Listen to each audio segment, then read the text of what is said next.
It is time for Waterford. It is Oisin Langan and Jessie Barr who are up. Folks, you're very welcome. Good morning. Morning. Oisin, we'll start with you. Have the nerves kicked in? Funnily enough, I made up my mind on Monday when Tommy asked me to do this, and I've changed it about 5 times since. But weirdly enough, I haven't been nervous about it because, like, everyone that is on the list deserves to be there. So I'm actually fully comfortable with it, and I've been getting a lot of feedback on Twitter on who I should put in and who it's a disgrace that I haven't even mentioned. But despite all that, I'm actually in no way nervous. Maybe that's more ignorance than intelligence, lads, but yeah, I'm okay. I'm feeling good. We'll see how I am after this, though. So if you're just joining us for your first helping of OTB's Mount Rushmore, how we work this is that we have our OTB selector, which is Oisin this morning. He's going to give his 4 names that will appear on Waterford's Mount Rushmore, and then Jessie will come along and change one of those names. Unless, of course, Oisin makes an amazing case and is a brilliant debater, then you can go along with his 4 names. But Jessie, you have the option to take one of Oisin's names down. How are you feeling about that daunting prospect? I didn't think I was meant to feel nervous about this. I'm actually excited. There'll be 1 or 2 I feel that we're going to probably agree on for sure. So I have my good points ready for the ones I may have to argue. Good stuff, good stuff. Like, looking at this, Oisin, it's the 20th most populated county in Ireland despite having a city. I was like, well, you know, a city county is going to have a lot of heavy hitters, and a lot of heavy hitters it does have. But per capita, Waterford could be up there in terms of one of the best sporting counties. And it is. And if you look at the span of sports that we will have even on our Mount Rushmore, and the span of sports that we cover even in our honourable mentions, there is a length and depth to the sport in Waterford. And the only currency that really counts, and Jessie knows this, the only currency that really counts in Waterford sports is Park Hotel Awards. These are iconic awards held in Dungarvan every year, and it's for GA, soccer, rugby, racing, golf. And like, we have our own Hollywood Walk of Fame in Dungarvan, in Waterford, in the Park Hotel, where they have all the pictures of all the previous monthly winners, and you walk down this long corridor in the Park Hotel and you feel like you're part of history, and you see Jessie's face smiling back at you, John O'Shea's face smiling back at you, of course, Tom's lovely smile is looking back at you, and like all of these people, and you're already struck by how amazing a county Waterford is in a sporting sense and every other sense, but certainly in a sporting sense when you take that walk down the corridor in the Park Hotel. And that is a currency, by the way, I'll be using this morning as part of my arguments. But yeah, it's a wonderful sporting county, a wonderful sporting place. And we're very lucky, I think, that in Waterford, we've got a great local media who've given great coverage down the years to sport. But also as well, women's sport has always been really well covered in Waterford. And I don't even like using the term women's sport because it's a horrific term, actually, because it shouldn't be women's sport. Sport is sport. But like, sports participated in by women and women's sports people have got great coverage down the years by Waterford media. So we're actually ahead of the curve in that sense. And I'm not saying that to be facetious. I'm not saying that to try and wind anyone up. It's just genuinely the case. So both in men and women, we've got great sporting ambassadors in Waterford. Not just good sports people as in what they've achieved, but actually good people as well. Can I just say that I don't think we've ever had a committee so far that was so committed to their county colours, so fair play to both of you. And Oisin particularly seems to have hoovered up every single bit of Waterford memorabilia that exists in the county, including a jersey from 1924, it seems. 1959. Was that the last All-Ireland? Yeah, it is. Yeah, the Kerry man would have to rub that in, wouldn't he? Yeah, the 1959 team had a certain mystique about them, but as well as all that, their jerseys were just so amazing. I mean, this is a replica, obviously, and I remember when these went up, they were sold out really quick, and even I got 2 of them. And even since, I've had Waterford people asking me, can they have the jersey? You know, this is just... They know it's not yours. They know you didn't actually wear it in the game. No, they appreciate that it's not an actual 1959 jersey. They know it's a replica, but it's kind of like, it has that kind of same aura about it, like the Liverpool jerseys of the 80s. Like, I was walking through the park the other day and I saw a guy in a Liverpool candy jersey, and I actually like fully 360 like that as I walked, just looking at the jerseys. This not this exact jersey, you know, on players obviously from 59 it looked a lot better. Like, you want to see Martin O'Morrissey at his height wearing this jersey, just what a beautiful man. But like, it's one of those jerseys, I think, that just people kind of go, oh yeah, that's a nice jersey, and it has a mystique and aura about it. to just before we get into the nominations, in terms of, like Oisin mentioned the spread of sports there for both of you, what sort of a county, sporting county is Waterford? Like, what's the tradition of it? You go, Oisin. You'd have a better answer. Well, look, like every county that is mostly rural, I appreciate we have a city, but it's a city in the sense that it's called a city, but really it's a town, a very big town. Everywhere is covered with GAA. Every parish is GAA. There are some parts of the county where football is very strong, and people outside of Waterford maybe don't realise that. And one of the people who I didn't even send as part of my long list earlier in the week is Johnny Hennessy from my own club, Ardmore, played for Waterford in the 70s in football, and walked onto the Railway Cup team that was chock full of Kerry stars back then. And his son then went on to be part of the Waterford football team that won the under-21 Munster title in the early 2000s. And that almost cost Jack O'Connor the Kerry senior job, because they beat Kerry in the final. And, you'd old school Kerry pundits saying, he lost to Waterford, he couldn't possibly manage your seniors. We have motorsport of Craig Breen. There's always the argument that he's from Slieve-Rue, and that's Kilkenny. Slieve-Rue is one of those places. It can be both. Like, even my end of the county, technically speaking, my address could be Cork. It isn't, but it could be on that close to y'all, dangerously close to y'all, I would say. We've got hockey in Dungarvan, we've got rugby in Dungarvan. It's even changing. There's a young lad, Tom Ahern from Ardmore, who's playing under 20s with Ireland. I'm sadly that old, I can say I played hurling with his dad. Seamus Keating before that from Ardmore would have, played rugby for Irish schools. Athletics has always been massively strong, and Jessie's expert subject obviously is that. You've got Jessie, you've got Tom, but you've also got greats of the past like Susan Smith, who competed in the World Championship in 2007, Jamie Costin from Ring, the Gaeltacht, who qualified for 3 Olympics, only got to compete in 2. His story is amazing. He had a very bad car crash in Athens before 2004. And I remember going over to see him a couple of months later for a piece that I was doing for what was then News Talk Sports Saturday, what is now Off the Ball Saturday. And he was physically broken, but he wasn't mentally broken. He said, I'm going to beat this. I'm going to get back. And I thought to myself at the time, while sitting there having a coffee with him, as he could barely turn, he was that badly damaged.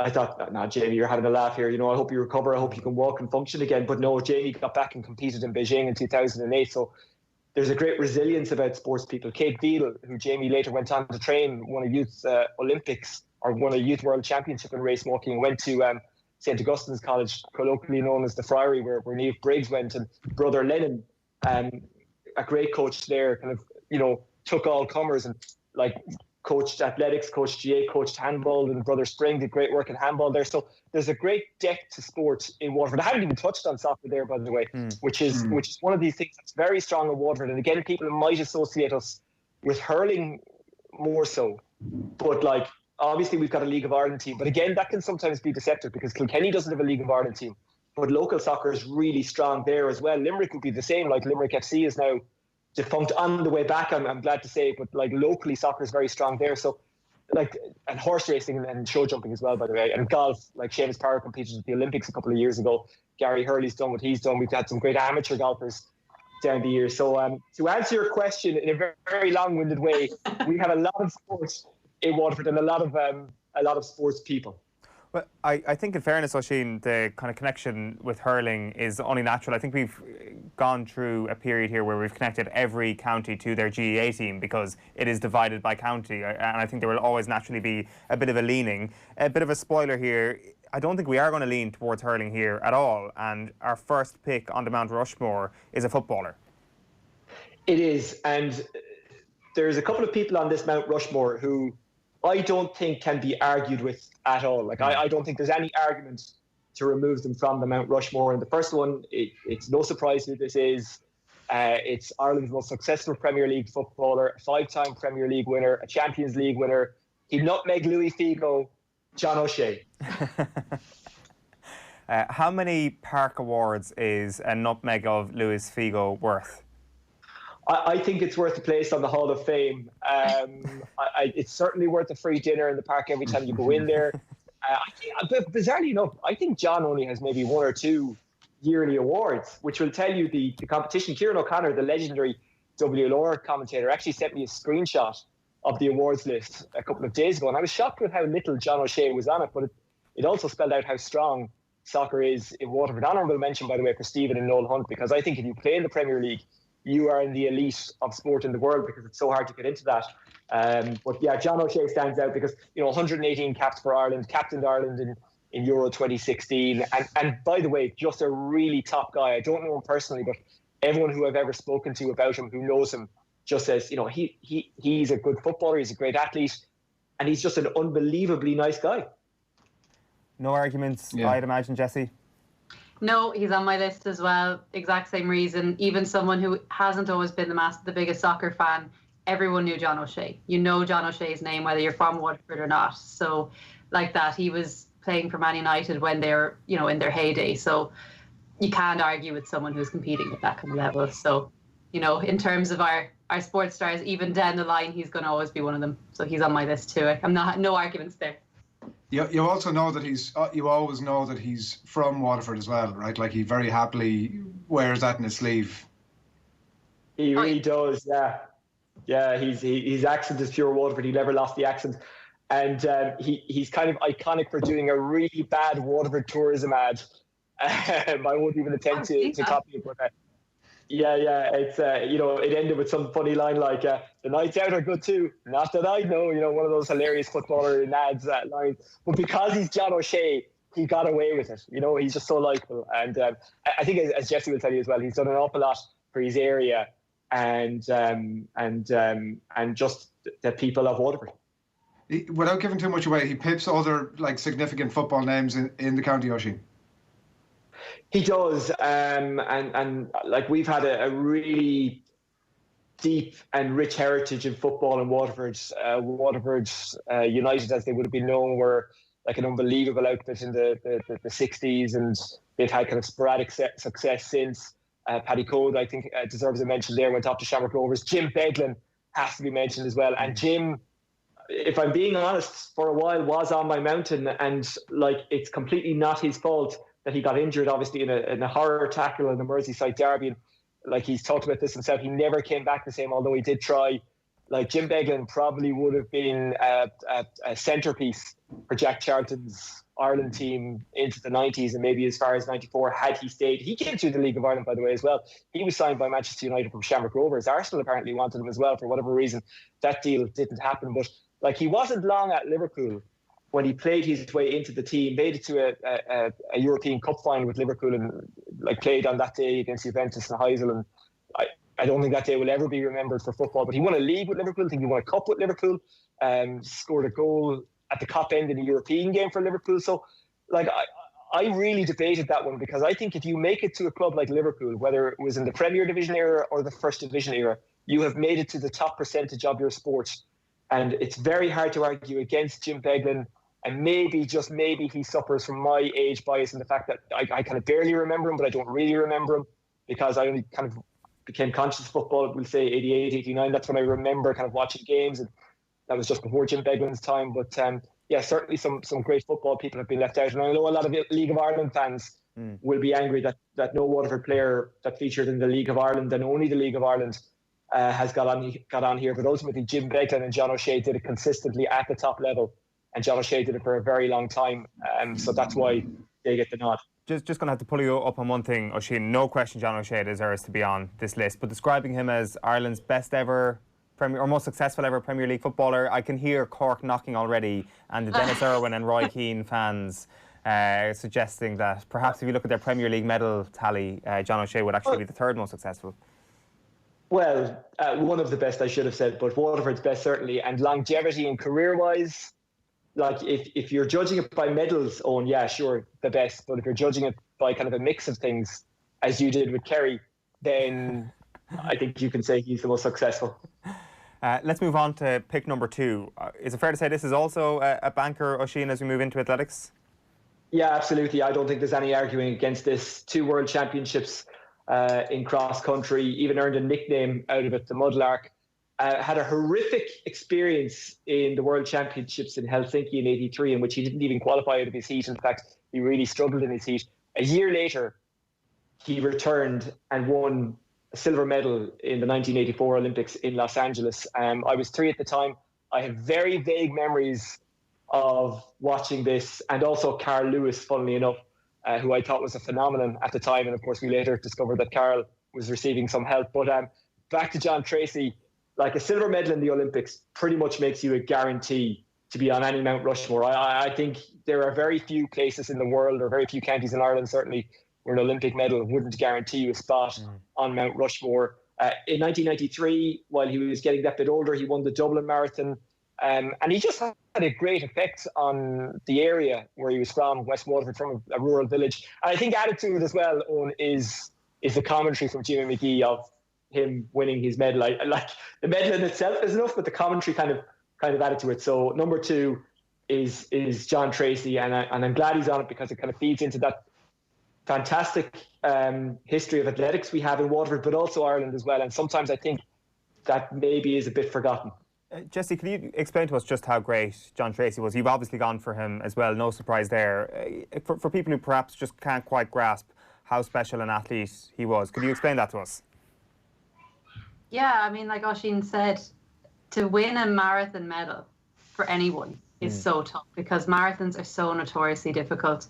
To win it as an Irish man up against African athletes, up against the world athletes, I mean, it's just you can't measure it. To have like that, having a medal in your back pocket from the Olympics, it automatically puts you up towards the top around Mount Rushmore.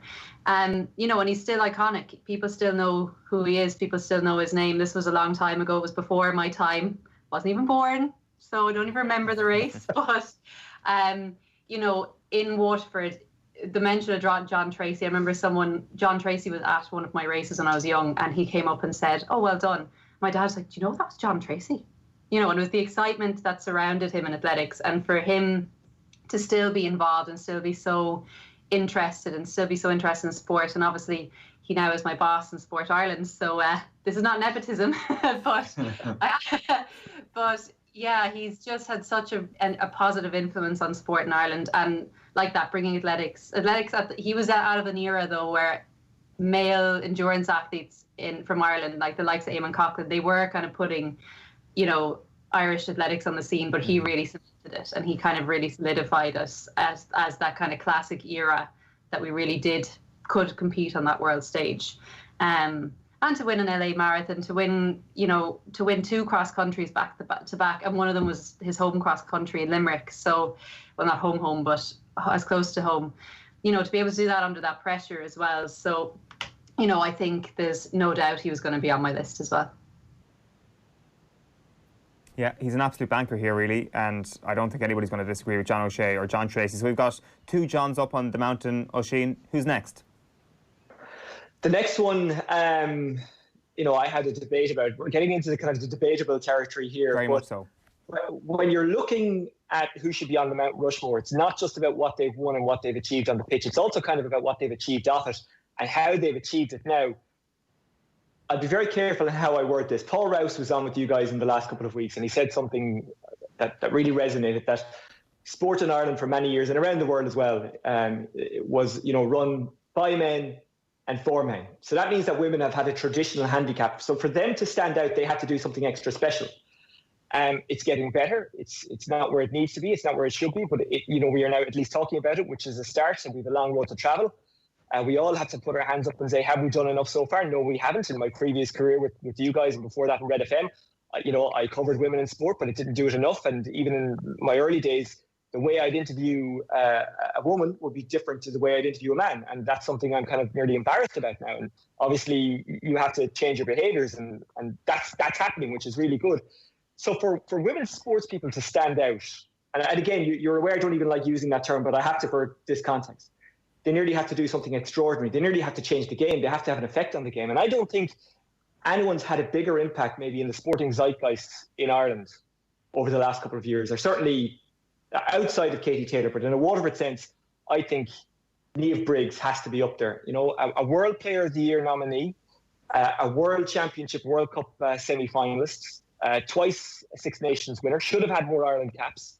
And it's just a massive influence around the county. I'm not sure if people get that from outside Waterford. Even my niece would have just raved about Niamh Briggs when she was young, and she was kind of in that kind of 8-9 bracket when Briggsy was was at the zenith of, World Player of the Year nominee, winning Six Nations with Ireland and all that. And my niece, by the way, isn't that into sport, but she knew who Niamh Briggs was.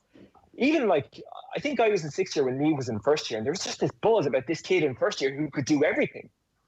And even outside of rugby, Niamh was a fantastic ladies footballer, and we've got a great tradition of football in Waterford. You think of that great Waterford ladies team of the 90s, and you think of people like Anya Wall, who's got multiple All-Stars, and Michelle Ryan, who only recently retired from county. I don't believe her, by the way. I think she's going to go back. Bella McCarberry, who won something like 38 in a row in Waterford and have won Munster and have won All-Irelands. But Niamh has had a massive impact on sport in Ireland and Waterford. She's a great influence, and even at the moment, she's on the front line in her job. She's a member of An Garda Síochána. Like Jessie, she's a Waterford person marooned in Limerick, but she's just a fantastic person. And the thing is, as well, there's a bit of bias here in the sense that, lads, that I know Niamh. She's a pal of mine. I know her family. They're all good people.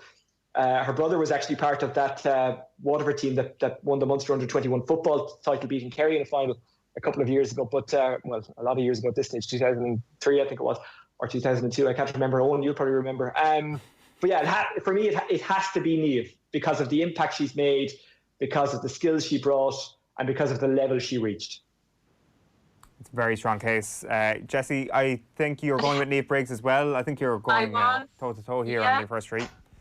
Yeah, no, I think myself and Oisin were on the same page. We weren't colluding or anything, I can promise you that. I think they really are, those three were just such standouts. And I mean, Niamh, as a woman in sport, and I agree with you, Oisin, it's a term I really don't like because it should be just a female athlete, a male athlete. It shouldn't be women in sport.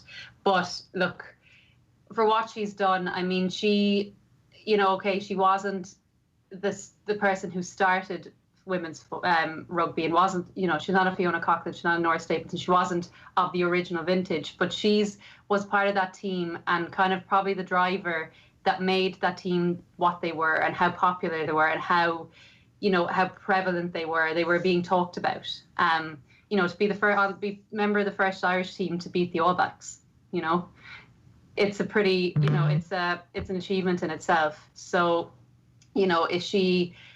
if you're to draw a comparison, she's the Johnny Sexton of women's rugby. And I don't think that's an unfair comparison to make. She's, consistently the top scorer in Six Nations and in championships. So, and again, I know Niamh myself from being around UL, and it's not a bias. I think she's, a fabulous person, and having done it all while working as a guard, so I think it's just a testament to her. She's resilient. She's had a huge amount of injury troubles, which I can relate to, but has always come back better. And even when I know from people who train with her, even when she was injured, she was always there. She was never there. And I think like that, okay, she may not have won as many things as maybe a male rugby player has, or maybe not have as many medals to her name, but I think it's what she's done for her sport and kind of the legacy that she kind of created. It can't be overlooked. And she was captain of an Irish team. There's not that many, I think, Jessie, feel free to shoot this point down or take it on or whatever, but I do think that team in general, and you're probably right to say that maybe she wasn't part of that initial kind of vanguard, but certainly that team in general really, history will be very kind to them in the way that they changed the conversation about women's sport in Ireland. 100%. Before that, it was women playing rugby. Oh no, I'm not really into that. It's a bit dangerous, isn't it? It was that kind of the conversation. It was very, very much the minority, and they were now they were that team that suddenly it just became normal to see the male rugby players and the female rugby players lined up beside each other on billboards. For Aer Lingus, I've seen them lined up, and it's just the norm now. Whereas before Briggsy and Jenny Murphy and that kind of era, that wasn't the case. It was very much they were kind of, hidden away in Donnybrook or in those other kind of smaller stadiums. And now people talk about them, people know them. Like Emer Considine is, a superstar in her own right. And people like that now probably are standing on the shoulders of someone like Niamh Briggs, in my eyes. Yeah, an absolute banker here. So John O'Shea, John Tracy, Niamh Briggs, three excellent arguments, but also three sets of agreement here. So this is where it gets interesting. We might break this down, Oisin, since you're actually the person who is pitching this, into two different sections here. We may go with the people who have the final contenders outside of hurling and then the final contenders within hurling. So do you want to start with the outside of hurling contenders for this final spot? Outside of hurling contenders, I think you'd have to go. I'll have to revert to my list here because I wrote so many of them down. You'd have to say Craig Breen is in there for what he's done in rallying. You'd have to say that Jim Beglin, going back to football, he was very unlucky to miss out. The likes of Captain John Ledingham, who represented Ireland in the Olympics and was just a stellar show jumper, and we've got a lot of that in Waterford. You've got Henry de Bromhead, given what he's done in training. I think he has to be mentioned, and again, not just very good at what he does, but actually a very good guy as well. Peter Crotty, who represented Ireland in the Olympics. And again, it's not so much about Peter's medal count. I mean, he was very successful domestically in a winning sense, but it's actually the fact that there's still a mystique about him in Dungarvan and people still talk about him and he's still mentioned. And, you'd have to say that he is definitely worth a mention in this. Jack O'Donoghue, probably this has come along a little bit too early for him, the rugby player, but he's doing great things at Munster. Thomas Barr, we don't win too many medals at major championships, and he did in sprinting, which is pretty amazing as well. Very unlucky not to have an Olympic medal. And maybe if there was just a split second in the difference, or maybe even less, he would be on Mount Rushmore at the moment. He's very unlucky to miss out. Kate Beale, I already mentioned. And I guess, look, there's one person I haven't mentioned. And in the feedback and correspondence that I've got, people have said he has to be on the Mount Rushmore. It's a disgrace if he's not on the Mount Rushmore. And that's former world number one cyclist Sean Kelly. And lads, this is one I really debated and agonised over, and Aoife will tell you that this is what I really had to debate hard with myself. And I don't do this lightly, because he's been a great ambassador for Waterford, and there is no doubt he has done an awful lot for his community, which also stretches, by the way, into Carrick-on-Shore in Tipperary. He's kind of on that borderline. We have a lot of borders in Waterford, and he's on one of them, but he is very much a Waterford man. Ultimately, what has cost him his place on Mount Rushmore in Waterford is the fact that there was 2 doping sanctions in his career, and I can't overlook it. Those are the facts, and you can look back at cycling in the 80s and say, well, what else was going on? But the facts are, what we absolutely know is that twice he was sanctioned, and that is why he's not on Mount Rushmore. You're going for a hurler as your final head on Mount Rushmore, Oisin. So who are the contenders and who have you pitched for? Oh, God, this could take a long, long time. John Keane has to be a contender, a fantastic centre-back on the team of the century, team of the millennium. Was there in 1959 in the backroom team when Waterford last won an All-Ireland. I've spoken to Oisin Flynn many times since that. He was part of that team. He was actually on with Off the Ball in 2017, just before our unlucky loss to Galway. And he said then, and he would have said it to me various times throughout the years when I bumped into him in Dungarvan, we don't want to be the last team. We want someone else to take this mantle off us. Sadly, they haven't. So John Keane, Oisin Flynn, Martin O'Morrissey, the centre-back in that 59 team, gave Christy Ring plenty of it over the years. And if you ask any hurler of that generation or any observer of hurler in that generation, they'll tell you that Martin O'G was one of the best. There's bias there, lads, because I'm literally writing the book on that man. I mention him because I fear if I don't mention him, I won't get any of the nice farmbrack next time I go to his house. Look, John Milan, I loves me county. That's an iconic piece of Irish sporting history. It's not just a sports thing. It's a man expressing love for the place he's from, and even it's made even better by the random Waterford fan in the background saying, "We love John Milan," because that's how we feel about John Milan. It's how we've always felt about John Milan. And even in 2008, just in some ways that was the best day. In some ways that was the worst day of my life, because the morning of it, you're going to an All-Ireland final, and that morning can never be taken away. That build-up can never be taken away for a generation of Waterford fans who had never been to an All-Ireland final. Oisin, before that. Obviously, sorry to interrupt there. Is John Milan, maybe outside of John O'Shea, not the most iconic Waterford sports person that has ever existed? Yes, he is. And again, it was very difficult. Yeah, it was difficult for me to not select him for the mountain. But I had to go with kind of consistency over many years, and even what people did in various positions and how long they did it for and what they did. And I think I've nearly given it away by saying who it is. So John Milan is desperately unlucky, and I really do love that man. Dan Shanahan, hurler of the year in 2007, a Park Hotel award winner. In fact, In 2008, the Park Hotel Awards are held in January, and Dan was awarded that night, and he kind of hinted to Justin McCarthy, who was manager at the time, maybe don't play me against Limerick IT in Dungarvan on the bottom of the field the next day after the Park Hotel Awards. Justin did play him. I think actually Dan played well that day. He was actually live on TG Cahir, a pre-season game in the Munster League, I think it was called back then. So Dan is very unlucky not to miss out. Again, Dan Shanahan is just one of these iconic, amazing figures. And I remember even when my niece was 5 or 6, she used to turn on the heating in the summer just so Dan would have to come around and fill it up with the oil truck, because Dan used to drive around with the oil truck. And there's one story of Dan hopped out of the oil truck in one of the estates in Dungarvan. He saw a kid with a Waterford jersey. A typical Dan, shaper, he's so confident in his own abilities on and off the pitch, and that's what makes Dan Dan. That's one of the reasons I love him.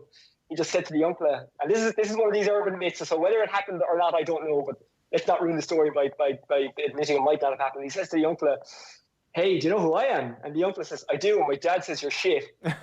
So he was taking down a figure two there. So Dan's unlucky. Tony Brown, desperately unlucky, and this is one I really agonised about, all of these players and whether or not they'd make the list. Tony Brown, desperately unlucky. Michael Brick Walsh, I think any of the managers who worked with him will tell you he just brought something to the dressing room that was needed. He showed the way for players with his dedication and how he lived his life. He only recently retired. If Brick, by the way, had moved to Kerry or Dublin or Cork or Tyrone, he would have walked onto their All-Ireland winning football teams as well. He was that good. Again, another member of that Munster under-21 winning football panel.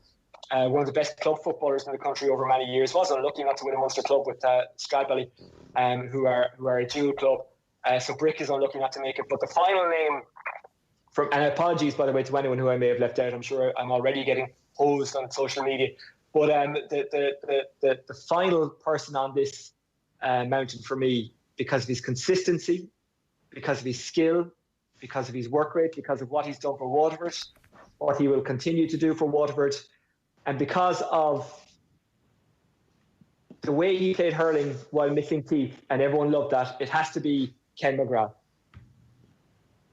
Go on, give us the full pitch here on Ken McGrath here, Oisin. What exactly is it about him that separates him from the countless names that you associate with Waterford hurling? His consistency and the fact that he did it in so many positions: centre forward, midfield, centre back. Just was involved in some iconic moments. A multiple All-Star winner, and just always a go-to solid guy. He even played a fullback for Waterford at one stage. Okay, the experiment didn't really work, but he still did it because he wanted his county to win. Was unlucky towards the end of his career with injury. And the thing is there are many All-Ireland winners out there who are nameless and faceless. As in, there are many people out there who who've won All Irelands, but people mightn't be able to know them. And that's not to disrespect them. They just mightn't realise who they are. They could walk into a room and people mightn't realise, oh, that guy or girl has 5 All Irelands. Ken McGrath walks into any room in Ireland, people know who he is. He has that level of kind of iconism, if that's a word. So he just brings something more than just being a legendary hurler or a Munster Championship winner or a league winner. And, he came at a time when things just came together for Waterford. Yeah, we didn't win an All-Ireland, and that's a stick used to beat some of these guys. And that's even an argument that people have made in this, that, they never won the big one, so you can't give it to them. No, we can. And I think your level of success matched with your kind of level of the impact you made has to be one of the contributing factors to this. And that's why Ken is on the mountain for me. Totally agree with your reasoning on that. It's amazing. I will bow to your superior knowledge, but I genuinely would have had John Mullane as the most famous hurler outside of perhaps Henry Shefflin of the 2000s. And if John Mullane walked into a room, from my kind of un-Waterford perspective, I just feel that he would be more recognisable than anybody else outside of John O'Shea in Waterford sport. So it's interesting that you've gone for Ken McGrath. Jessie, what's been your response to this love letter to Waterford hurling from Oisin, and has he swayed you on your Mount Rushmore? Unfortunately, you know what, I could just sit here and listen to Oisin. He's like an encyclopedia of Waterford sports knowledge. It's amazing. He hasn't swayed me though. I will say my honourable mention would have been John McGrath. Not John McGrath, John Milan. I'm mixing the two of them. You can mix the two of them and be the ultimate hurler. But John Milan would have been my honourable mention. He just got pipped. For me, out of the hurlers, he was the most recognisable for me. I have a friend who is a John Milan obsessive. Siobhan, she's in Australia. She may be tuned in. Obsessed with John Milan. She has a teddy with John Milan's face who travels everywhere with her. She flew home one time to surprise everyone, not for anyone's birthdays or Christmas or weddings, for the Waterford, whether the year that Waterford were in the final. Didn't tell anyone, just flew home.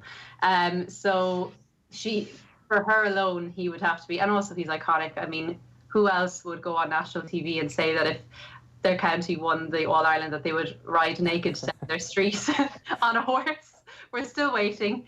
But no, I think my fourth pick will come as a surprise to no one. I would challenge anyone who has a sibling in their family or someone in their family who has missed out on a medal an Olympic medal, an Olympic sprint medal, in probably one of the most competitive events in the athletics calendar at the moment. I would challenge anyone who has a sibling who just missed out on a medal in the Olympics to not put them on the list and be able to sit with them at a Christmas dinner. So it will come as no surprise that my younger brother Thomas is my fourth pick. And I'm not just saying that because of the blood ties. Even if he wasn't related to me, I would still be arguing for him. Even if I wasn't in athletics, I probably would still argue for him. And this has nothing to do with who he is or him being my brother or with the fact we share a birthday or anything like that. If you look at what he's done, so he came fourth in Rio. He missed out by just under half a second. Had he competed 4 years earlier, 8 years earlier, 12 years earlier, he would have an Olympic medal. He'd have a silver from London, a silver from Beijing, or a bronze from Athens. So we already said John Tracy automatically is on it with an Olympic medal. Thomas, had he been a little bit older, would have an Olympic medal. Now, it's very easy to say, oh yeah, but you can only race who was there on the day. But that Olympic final was one of the fastest fourth places that's ever been. You know, it was just an unlucky year that he was in it. He's up against an athlete called Karsten Warholm, who he actually beat that year. I looked up his rankings there yesterday. He's actually in the top 50 in the world all-time list. So we don't have many athletes, probably in Ireland, who are in the world all-time top 50 times ever. You know, he is one of only 10 Irish athletes to win a European Championship medal. And the other 9 include Sonia O'Sullivan, who without a doubt is on this list. Then other famous names, Rob Heffernan, Derval O'Rourke, Eamon Coughlin. You know, he joins a really, really prestigious list of Irish athletes. So, you know, it's going to be really, really hard to argue on my point why I wouldn't put him on the list. You know, he's the first Irish male sprinter in 84 years to win a European Championship medal. And I know I'd say every single person at home here is sitting going, bias, of course it's bias, of course she's going to say him. But I just think in athletics, it's the most global sport. It's played by it's competed in by 215 countries. Soccer is only played by 211. I did that research yesterday to make sure I didn't get it wrong. So it is the most global sport. The 400-meter hurdles, the athletes he competes against and is regularly in the top 10 with, there's going to be one of them who's going to break the world record, which is one of the oldest world records in the books in athletics, the men's 400-meter hurdles. He's up against people who have been challenging that consistently for the last 2 years, and he's with them in finals all the time. So to be competing that consistently at that level, to kind of go through the injuries that he has. And also he's a really good, I think he's, you know, for to talk about outside of it, I think he's a really good representative of sport in Ireland, not just in Waterford. You know, everyone will remember that day in Rio. I'll never forget it, crying on national TV. My first tie appearance on national TV, and I cried. But I think a lot of people shared that sentiment. It was the whole country came together behind him. No one could kind of have any naysayers. He's a very, very popular athlete. He has the most fantastic smile that I keep hearing about. But he's just a really good ambassador for what a normal kind of guy who's done well is. And I think, you know, I'm probably sound emotional here. I feel a bit emotional. And if he's watching, he's probably going, what are you talking about? Shut up, Jessie.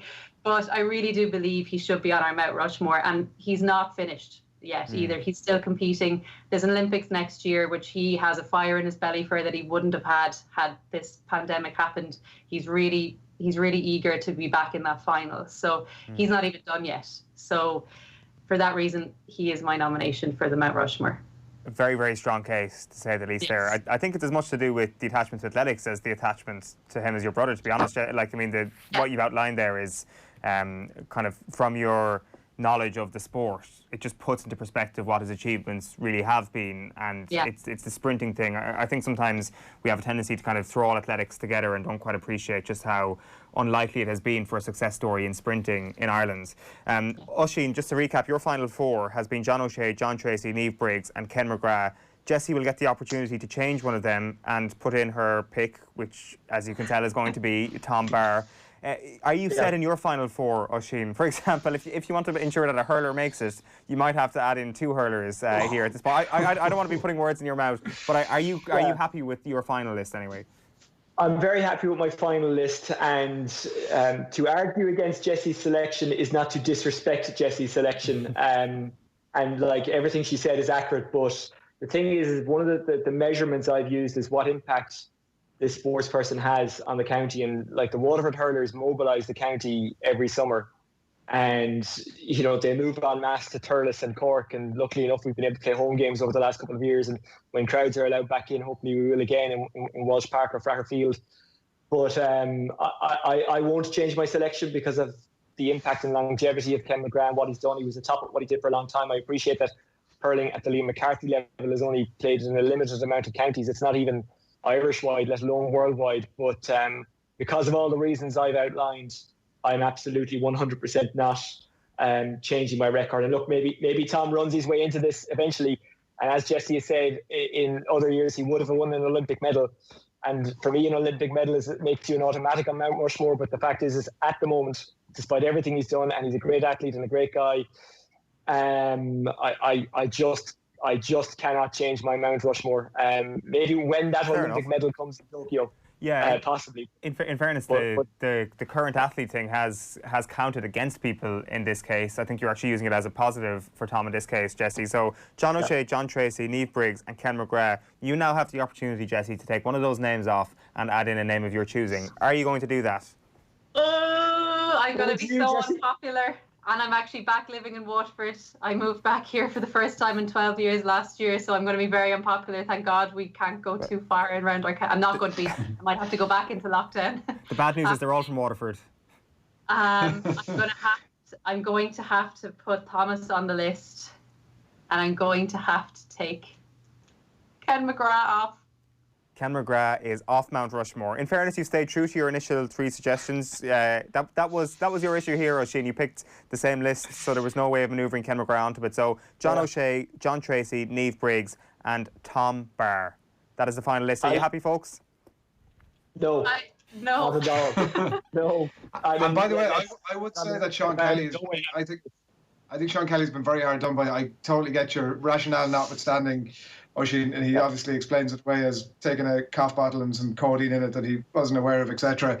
But at a time, obviously, where there was a lot of his competitors doing something similar, I think he could have made a good case for him. But look, it's a strong mount. Listen, I could, but like you're getting into muddy waters there, and again, it wasn't something I came to lightly. But I get what you're saying, but I wouldn't agree. For the first time since we've started doing this lot, the challenger has come in, and their Mount Rushmore has been the one that has actually got rubber stamped as the final one. So congratulations, Jessie. Oisin, thanks a million for joining us. Just to recap: John O'Shea, John Tracy, Niamh Briggs, and Tom Barr. That is your Waterford. Oisin has no counter here. This is final. That is final. I'm just about to sign off. So fair play.